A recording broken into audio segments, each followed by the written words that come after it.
Assalamualaikum warahmatullahi wabarakatuh.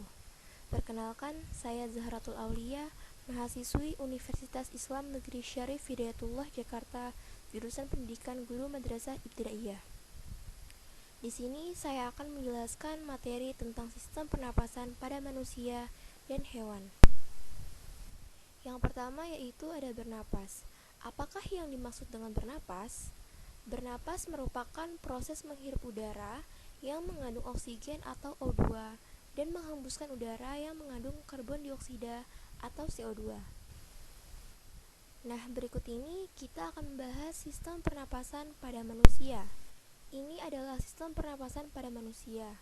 Ada rongga hidung, faring, laring, trakea, bronkus, bronkiolus, dan paru-paru. Sistem pernapasan pada manusia yang pertama ada rongga hidung. Rongga hidung merupakan rongga tempat masuknya udara untuk kita bernafas. Fungsi dari rongga hidung untuk menyaring udara yang masuk dibantu oleh rambut hidung dan selaput lendir. Yang kedua, ada tenggorokan atau yang disebut faring. Faring ini memiliki fungsi untuk menyalurkan udara ke laring. Yang ketiga, ada pangkal tenggorokan atau laring. Laring atau yang biasa disebut pangkal tenggorokan berfungsi sebagai tempat melekatnya selaput atau pita suara. Yang keempat, ada batang tenggorokan yang disebut trakea. Trakea terletak di depan kerongkongan dan terdiri dari tulang-tulang rawan berbentuk cincin. Pada trakea ini ada katup yang berfungsi untuk membuka dan menutup saluran pernafasan. Fungsi lain dari trakea adalah untuk menyaring udara dengan bantuan rambut getah. Sistem pernapasan pada manusia yang kelima ada cabang batang tenggorokan atau bronkus. Bronkus merupakan cabang batang tenggorokan yang menyambungkan antara trakea dan paru-paru. Fungsinya mengalirkan udara ke paru-paru. Yang keenam, ada anak cabang batang tenggorokan atau bronkiolus. Bronkiolus merupakan percabangan bronkus yang terdapat dalam paru-paru. Fungsi dari bronkiolus untuk menyalurkan udara dari bronkus ke alveoli. Jumlah cabang pada bronkiolus sesuai dengan jumlah lobus atau gelambir pada paru-paru. Pembagiannya, pada paru-paru sebelah kanan terdapat 3 lobus dan pada paru-paru kiri terdapat 2 lobus. Selain itu, bronkiolus juga berfungsi untuk mengontrol jumlah udara yang masuk dan keluar saat proses bernapas berlangsung.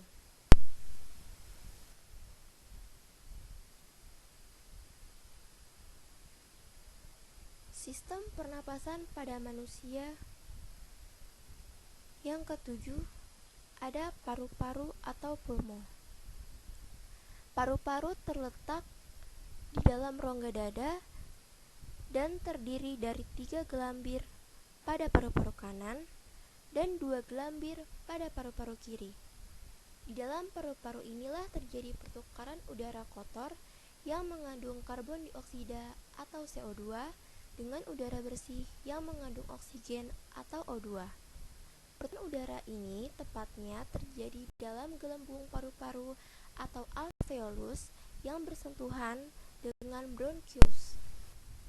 Materi selanjutnya ada cara kerja sistem pernapasan manusia. Proses kerja sistem pernapasan manusia sering pula disebut sistem respirasi.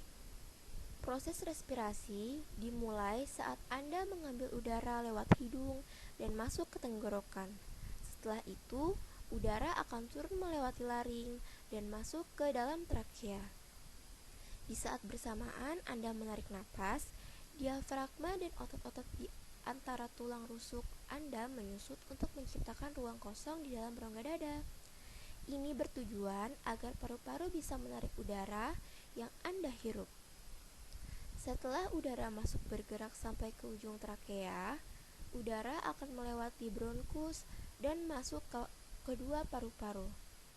Setelah itu, udara mengalir ke bronkiolus yang terus mengecil sampai udara di ujung percabangan. Di ujung bronchiolus ada kantung kecil udara atau alveoli. Ketika udara mencapai alveoli, oksigen masuk melalui membran ke dalam pembuluh darah kecil yang disebut kapiler. Sebaliknya, karbon dioksida dari darah di kapiler keluar dan masuk ke dalam alveoli. Setelah oksigen dan karbon dioksida tertukar tempat di alveoli, rongga dada akan mengendurkan otot diafragma, sehingga diafragma melonggar. Ini memungkinkan karbon dioksida bergerak naik untuk selanjutnya dikeluarkan paru-paru, lalu diembuskan melalui hidung. Selanjutnya ada fase pernapasan manusia. Fase pernapasan manusia ada dua jenis. Yang pertama itu ada fase inspirasi, dan yang kedua ada fase ekspirasi. Yang pertama adalah fase inspirasi. Fase inspirasi adalah proses ketika udara masuk ke dalam saluran pernafasan. Nah, inspirasi ini terjadi ketika kita menghirup udara. Yang kedua adalah fase ekspirasi. Fase ekspirasi yaitu proses ketika udara keluar dari saluran pernafasan. Ekspirasi terjadi ketika kita menghembuskan nafas atau mengeluarkan udara dari paru-paru.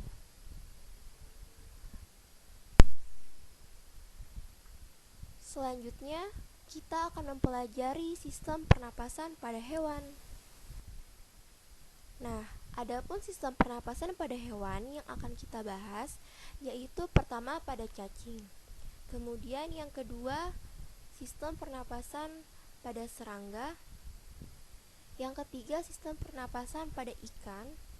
Yang keempat, sistem pernapasan pada amfibi. Yang kelima, sistem pernapasan pada reptilia. Yang keenam, sistem pernapasan pada aves atau burung. Yang ketujuh, atau yang terakhir, sistem pernapasan pada mamalia. Nah, langsung saja kita bahas satu persatu, mulai dari sistem pernafasan cacing. Nah, berikut ini merupakan gambar dari cacing. Cacing ini merupakan hewan yang lunak. Cacing tanah tidak mempunyai organ pernapasan khusus, jadi organ pernapasan pada cacing itu menggunakan kulitnya. Oksigen masuk ke dalam tubuh cacing melalui permukaan kulitnya yang basah. Kulit yang basah mempermudah masuknya oksigen dan keluarnya karbon dioksida. Nah, pertukaran udara pada cacing ini terjadi di bagian kulitnya yang tipis. Kemudian, hewan yang kedua ada serangga. Nah, di sini ada sistem pernapasan serangga. Yang pertama itu disebut dengan mulut. Mulut ini berfungsi sebagai tempat masuknya udara. Kemudian bagian kedua yaitu bagian gelembung-gelembung yang bila kalian lihat pada gambar, gelembung-gelembungnya ini disebut dengan kantung udara. Ini yang dinamakan dengan kantung udara. Kantung udara ini berfungsi sebagai tempat menyimpan udara. Kemudian bagian ketiga disebut dengan trakea. Trakea ada di bagian sini. Trakea merupakan pembuluh-pembuluh halus yang bercabang yang memenuhi seluruh bagian tubuh serangga dan bermuara di spirakel. Kemudian bagian yang keempat disebut spirakel. Spirakel adalah bagian yang ini.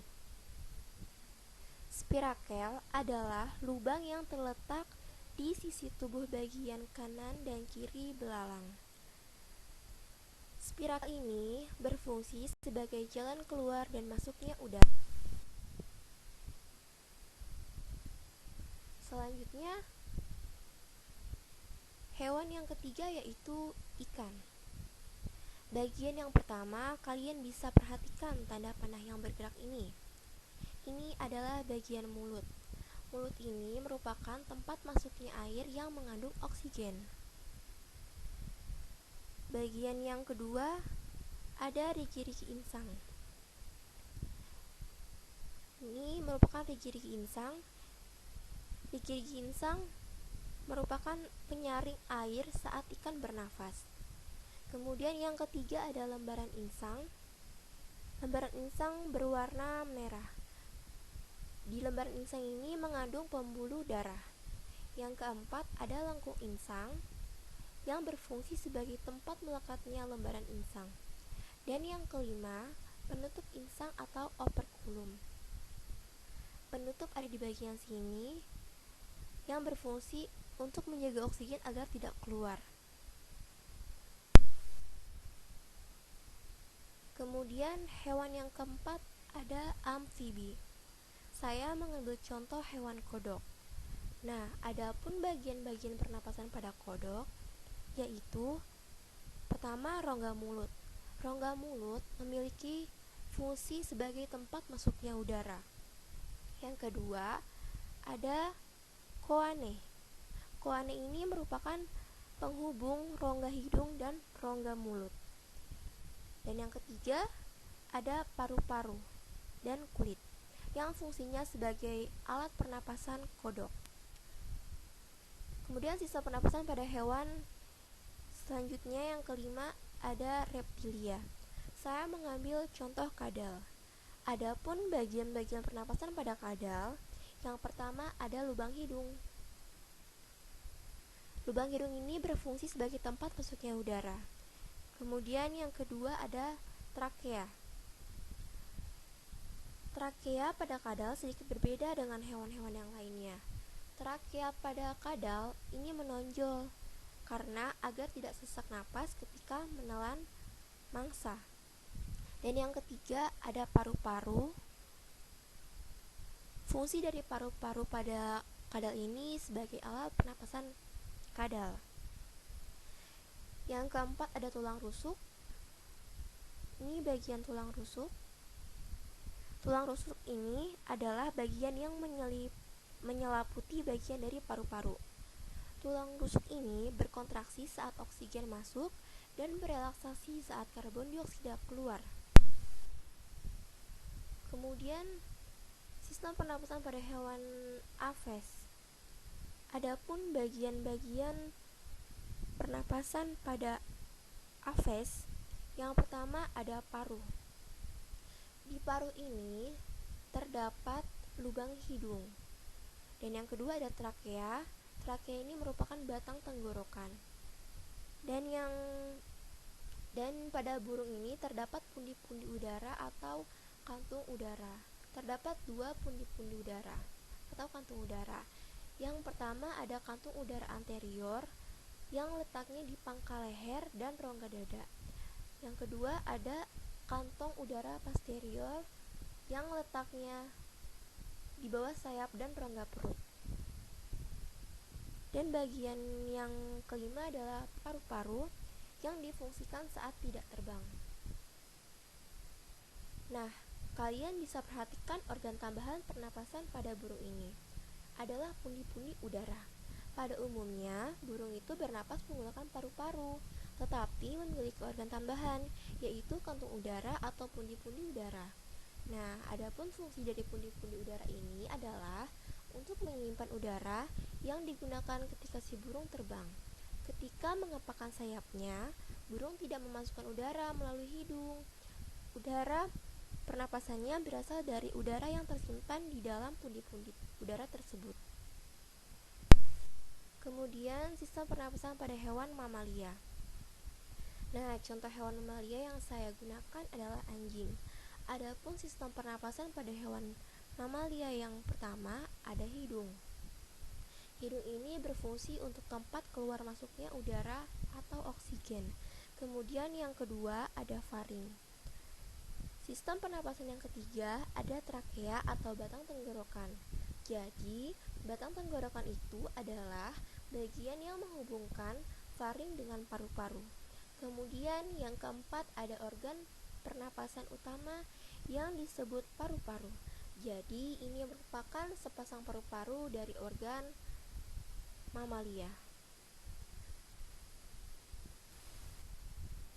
Baik, sekian pemaparan materi tentang sistem pernapasan pada manusia dan hewan dari saya. Kurang lebihnya mohon maaf. Wassalamualaikum warahmatullahi wabarakatuh.